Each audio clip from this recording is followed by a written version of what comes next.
Hello, new instructor. This onboarding video session will cover pre-course procedures in detail so that you can prepare to teach your class at the right location, with the right materials on hand, and with the correct access to your training facility. The agenda will take you through how a course is created, how you are assigned, contacting the customer to verify the training details, checking your equipment and materials, planning your lesson, considerations when working with other training counterparts, stacked courses, rosters and course records, certificates, and making travel reservations. Planning to teach a course happens long before the start of your training. Make sure you are prepared to execute your training by having the right materials, knowledge, and logistical information. Pre-course. Internal Red Cross instructors will be teaching either community or full service classes. Community classes are created by your training scheduler and are available to anyone to pre-register. The scheduler will look at past enrollment trends and history to determine the most success times and days to hold training. Full service classes are set up by account managers that work with clients that want group trainings. They will discuss training options that meet the client's needs, and the time, date, and location will be set at the client's convenience. Community and full service classes, once established, will all be posted in the When to Work system. The training scheduler will assign you based on the availability you entered in the system, green for available and red for not available. Typically, you should frequently update your availability in the system at the beginning of each month to reflect the next month. At the beginning of April, for example, you should have your availability drawn up for the month of June. If you were not assigned any courses when the schedule was published, you can go into the When to Work trade board and request courses that have not been assigned to an instructor. You should confirm with your training scheduler the exact assignment procedures you should be following, including the deadlines to post your availability, trade board rules, and schedule publishing dates. You will receive an email confirmation for all the courses that you are assigned. Please review these emails promptly, as you should call the training specialist within 24 hours of being assigned if there is a conflict. If we notice a pattern in last-minute cancellations, we will take steps to remove you from our instructor list. You are expected and are responsible for your course logistics, meaning you should make sure you know how many students you are teaching, where you are teaching, and what equipment you will need. For community classes, you will not need to contact the students, since the class will be taught at a Red Cross branch, and because all the students will be pre-registered, we will have an exact count. However, you should contact an administrative staff member to determine logistical details like facility access, training, and AV equipment, alarm, and storage codes. This is especially important if you are teaching for the first time or are visiting a Red Cross facility for the first time. If you don't have access to instructor's desk, you will have to ask your service delivery administrator to send you the course roster via email. For full service courses, you will need to contact the client. Since these are off-site, contracted trainings, we have to double-check all logistical details with the customer, including student count, training components, site address, room size, and special needs. Review the training contract so that you have existing details to confirm with the client. This needs to be done over the phone and at a minimum 3 business days prior to the course start date. There is a script you can use to call the client, which will have all the questions you need to ask outlined. There is also a follow-up template so that you can email the client a confirmation of the details of your conversation. This is also one way to document that you actually compiled with contacting the full service client 3 business days before. Copy your training specialist in the post-phone conversation confirmation email so that you get credit for completing this step. This slide shows a sample script used to call a full-service customer 3 days before the course. Contact your training specialist to get a copy of the script specific to your territory, or if you have access to the instructor's library in SharePoint, there should be a copy in your territory folder.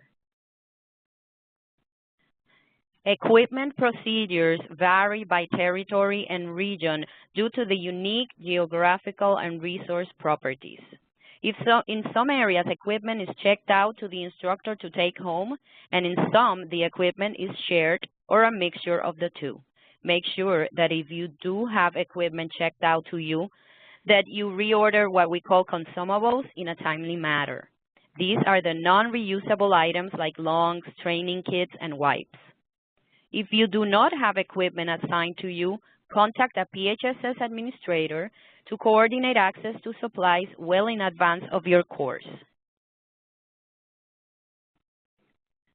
If you wait until the day before your class to contact us, you may not be able to reach someone, or there may not be materials available by then.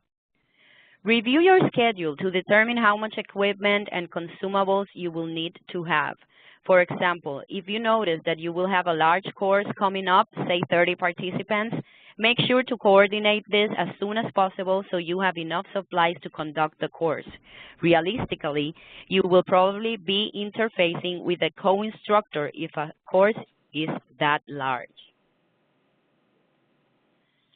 Handouts are considered a part of your equipment. In some locations, you'll be assigned an instructor box or a file or document box that you can use to keep your course handouts and reference materials organized. There will be handouts that you will keep and some that the students will take home. As a pre-course measure, make sure that you make copies in advance so that you don't have to worry about dealing with a malfunctioning copy machine on the day of your training.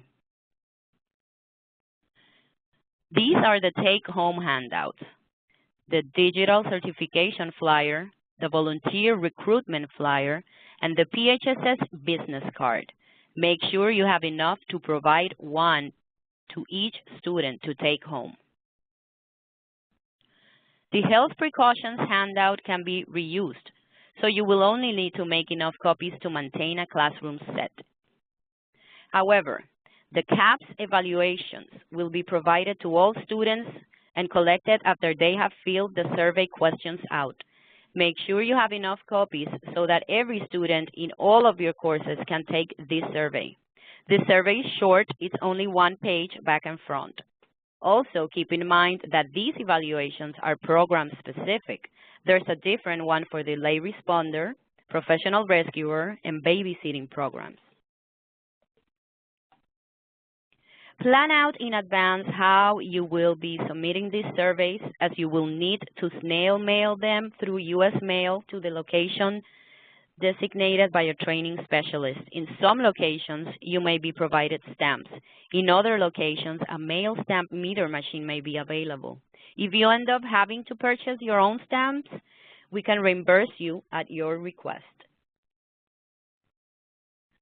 Make sure you know what manual and materials you are using for the specific course you are teaching. The manuals and materials change by program, and in some cases change by course format. For example, if you are using the course presentation, there is one that is formatted for the full courses and one that is formatted for the blended learning course. This is because the full course presentation has the lecture points and activities embedded with the video segments, while the blended learning version of the course presentation only has the video segments embedded.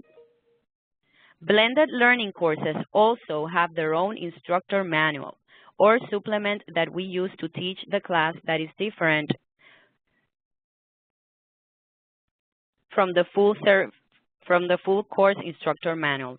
Review and challenge courses have a reference checklist instead of a manual. For full courses, be aware of the content flow and utilization of the activities, lesson wrap-ups, skill sessions, skill charts, skill assessment tools, and end-of-the-course scenarios. Also, familiarize yourself with the participant cards and books so that you can easily point them to the panels and pages during lectures and skill sessions. Typical training staff in a course can be divided into instructors and instructor aides or assistants.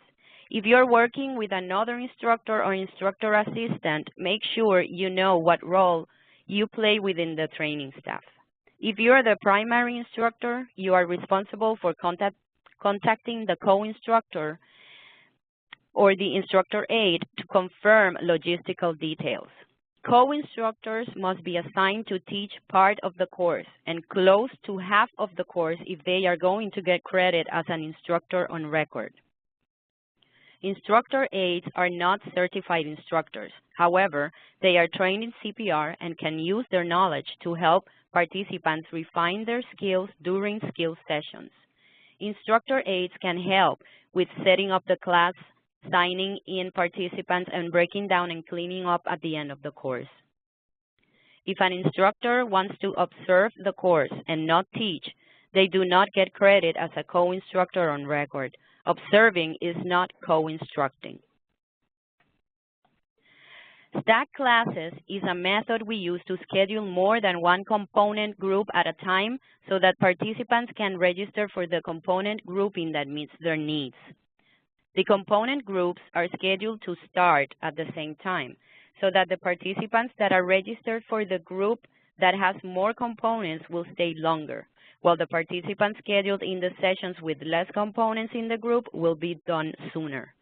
For example, if we stack an adult CPR AED course with an adult CPR AED first aid course, the participants in the component group with first aid will stay longer, and the participants that only signed up for the adult CPR AED component group will be done sooner because it's less components. This scheduling approach allows us to maximize our enrollments, especially in areas where we struggle to fill our classrooms with participants. This also allows us to diversify what we offer so participants register only for the components they want or need. Prior to a stacked course, make sure you know what order you will be teaching your components so that participants that enrolled for less components can leave as soon as they completed those component skill sessions, lectures, activities, and the required end-of-course scenarios, if applicable. Documentation is a key component to ensuring that students receive their certifications accurately and promptly. We have two types of training documentation. One is pre-printed rosters, and the other is course record sheets. Pre-printed rosters are used for community classes, since students can pre-enroll for training and enter their information during registration. If you have access to Instructor's Desk through the Learning Center, you can download your community course roster on demand. If you don't have access to Instructor's Desk, contact your service delivery administrator to get the roster emailed to you. If you are teaching a stacked course, you will have multiple rosters, one roster for each component group or offering. Course records are used to document full-service courses because the participants will not have been pre-enrolled.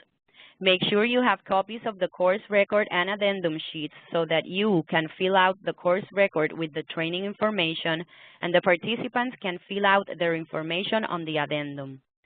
If there are rare cases where there is a stacked course for a full service, you don't need separate course records.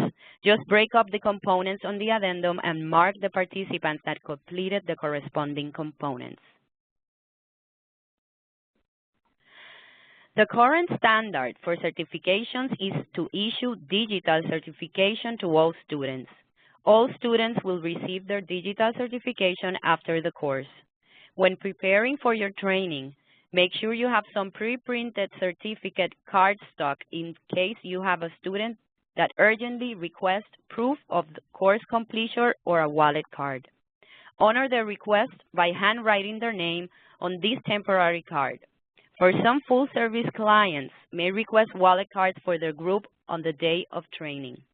Handwrite certificates for the participants that show up and complete the training. Travel plans should be made well in advance to create the most cost-effective arrangement. Some Red Cross chapters have company vehicles that can be borrowed for business travel. For travel that is expected to be more than 100 miles round trip, you can make arrangement for a car rental. If you use your personal card to pay for the car rental, you can submit the charge for reimbursement. There are special cases where we use alternative forms of transportation, such as taxi, train, bus, or shuttle, or car service. Discuss these and any other alternative commuting reservations with your training specialist to get approval. If your travel is far enough from home to require hotel stay, we can certainly arrange that with approval. Make sure you have your tax-exempt certificate ready to show at the hotel to avoid additional charges. Here is an example of Red Cross state tax exemption certificate for being a nonprofit organization. You can get a copy of this from your training specialist or from the instructor library on SharePoint. Here is a summary of pre-course procedures. Make sure you update your availability by the 15th of each month on when to work. Check for class assignments when the schedule is published. And also look for available courses on the trade board.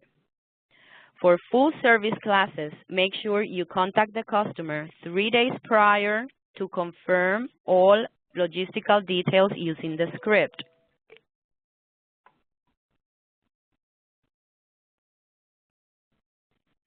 Make sure you have enough equipment and materials for all the classes you are assigned to teach, keeping in mind that placing an order for more materials could take up to a month to arrive. If you have your own instructor box, make sure you have plenty of copies of your handouts to distribute during training.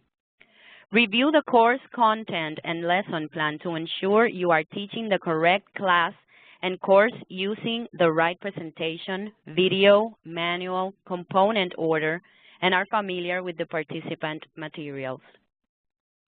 If you are co-teaching or working as or with an instructor aide, make sure that you have spoken with your training counterparts prior to the course to discuss course logistics and division of work.